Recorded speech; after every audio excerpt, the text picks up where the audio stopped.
आख्या जे तू एक आवाज मारी तो तू क्यामत तक अमर ना हो जा तो मेरा ना वारिस नहीं। अमर हो गया अमृता प्रीतम जी वाकई अमर हो गई मेरी सरकार ने आवाज मार के। तो मैं हूँ दसा हीर तो वाकई एडी सोहनी सी। हाँ जी तो रांझा किहो जिहा सी भला? रांझा भी सोहना सी कि नहीं सी सोहना? नहीं वो भी सोहना सी। तो मैं रांझे नूं हीर लैके ना ते अपने बाबलों के बाबला मैं एक मज्जी का छेड़ू लैके आई हाँ भला वेखा।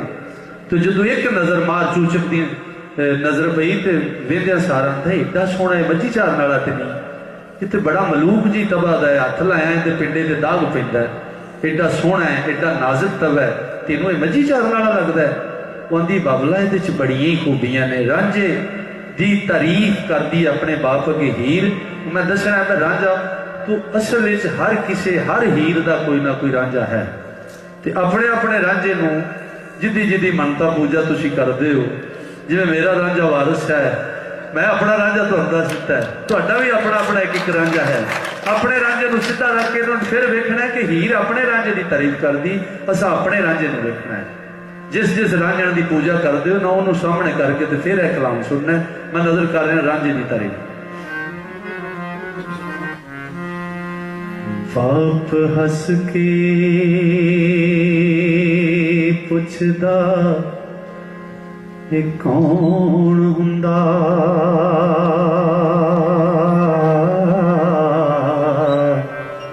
नी मुंडड़ा कित सरकार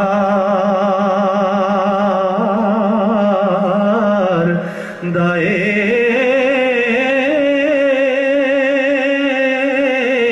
हाथ लाया पिंडे ते दाग पैंदा।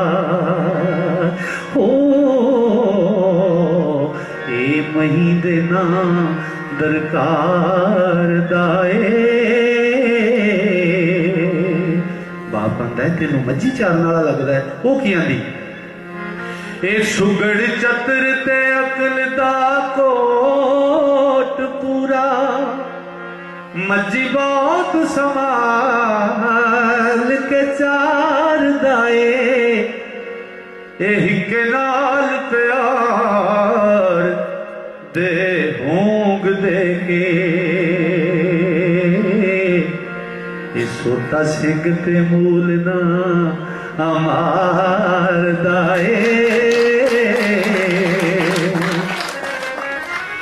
माल अपना ही जान के और साब लियावे,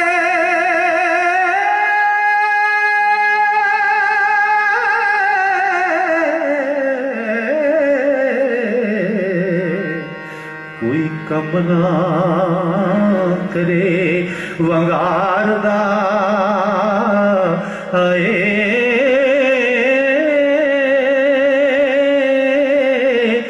बसे नूर लाए दे मुखड़े ते, ओ ये प्यार अभी रब चतार दाए।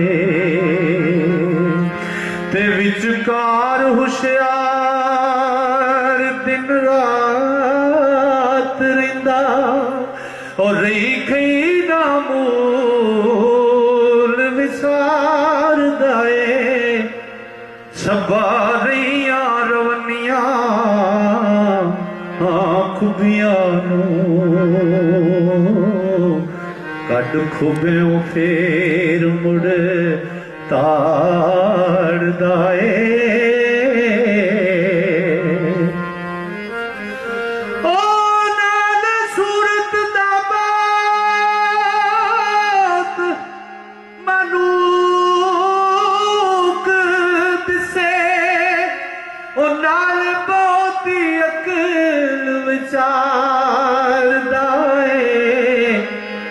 वारिस जिन्हां होर नहीं तांग कोई, हो एक कम तिना दे आप सवार दाए।